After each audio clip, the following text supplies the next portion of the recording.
16 की सुबह कश्मीर की ठंडी हवा में गोलियों की आवाज गूंजी और कुछ ही मिनटों में 19 भारतीय जवान शहीद हो गए।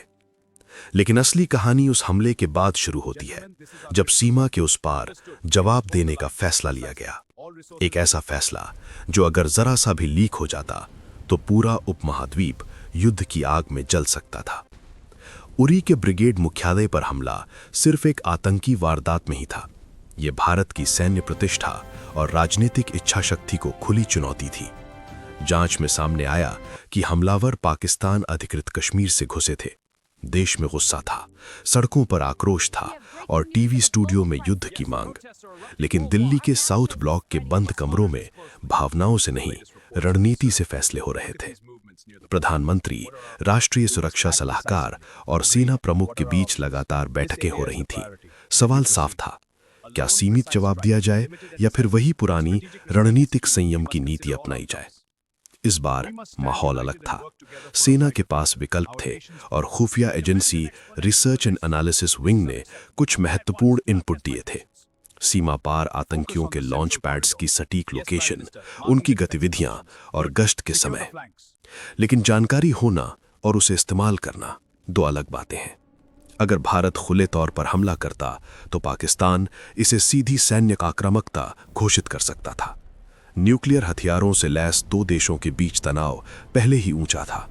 एक गलत कदम और कूटनीतिक अलगाव, अंतर्राष्ट्रीय दबाव और संभवतः पूर्ण युद्ध का खतरा। इसी बीच उत्तरी कमान के भीतर एक गुप्त योजना आकार लेने लगी। भारतीय सेना की स्पेशल फोर्सेस को संभावित टारगेट्स की तस्वीरें दिखाई गईं। ड्रोन और सैटेलाइट इमेजरी का विश्लेषण हुआ। मौसम, चांदनी, नदी की गहराई, दुश्मन की चौकियां, हर छोटी चीज पर चर्चा हुई। मिशन इतना संवेदनशील था कि जानकारी बहुत सीमित दायरे में रखी गई। यहां तक कि कई वरिष्ठ अधिकारियों को भी अंतिम समय तक पूरी जानकारी नहीं थी। एक और चुनौती थी, विश्व मंच। भारत को यह दिखाना था कि यह कार्रवाई आतंक के खिलाफ है, किसी देश के खिलाफ नहीं। विदेश मंत्रालय समानांतर रणनीति तैयार कर रहा था। अगर ऑपरेशन सफल होता है तो क्या कहा जाएगा, अगर असफल होता है तो क्या। 28 सितंबर की रात, अंधेरा गहरा था। नियंत्रण रेखा के पास हलचल थी, लेकिन आधिकारिक रूप से सब कुछ सामान्य दिख रहा था। स्पेशल फोर्सेस की टीमें चुपचाप आगे बढ़ रही थीं। कुछ ने पैदल घुसपैठ की, कुछ ने रस्सियों और खामोश हथियारों का सहारा लिया। हर कदम पर जोखिम था। बारूदी सुरंगें, चौकियां, थर्मल इमेजर्स। उनके पास कुछ ही घंटे थे। हमला तेज, सटीक और सीमित होना था। टारगेट थे आतंकी लॉन्च पैड्स, जहां से घुसपैठ की तैयारी हो रही थी। योजना थी कि सबूत भी छोड़े जाएं, ताकि दुनिया को दिखाया जा सके कि कार्रवाई आतंक के खिलाफ थी। रात लगभग 2:30 बजे। सन्नाटा गोलियों और विस्फोटों से टूट गया। कमांडो ने एक के बाद एक ठिकानों को निशाना बनाया। रिपोर्ट्स के अनुसार कई आतंकवादी मारे गए, लेकिन असली तनाव अभी बाकी था, वापसी। सबसे खतरनाक हिस्सा अक्सर हमला नहीं, बल्कि सुरक्षित लौटना होता है।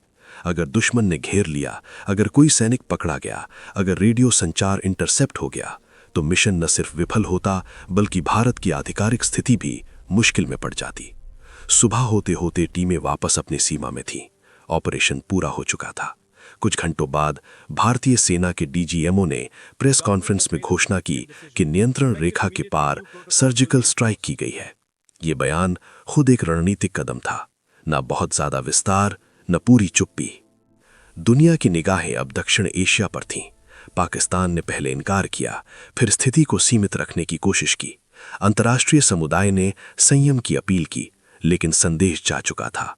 भारत अब केवल बयान नहीं देगा, कार्रवाई भी करेगा। यह ऑपरेशन सिर्फ सैन्य कार्रवाई नहीं था, ये एक संदेश था, खुफिया इनपुट, राजनीतिक इच्छा शक्ति और सैन्य क्षमता के तालमेल का। लेकिन इस पूरी कहानी में सबसे बड़ा जोखिम वही था जो कभी सामने नहीं आया। अगर योजना पहले लीक हो जाती, अगर दुश्मन तैयार बैठा होता, अगर एक भी सैनिक दुश्मन के हाथ लग जाता, तो शायद इतिहास की दिशा कुछ और होती।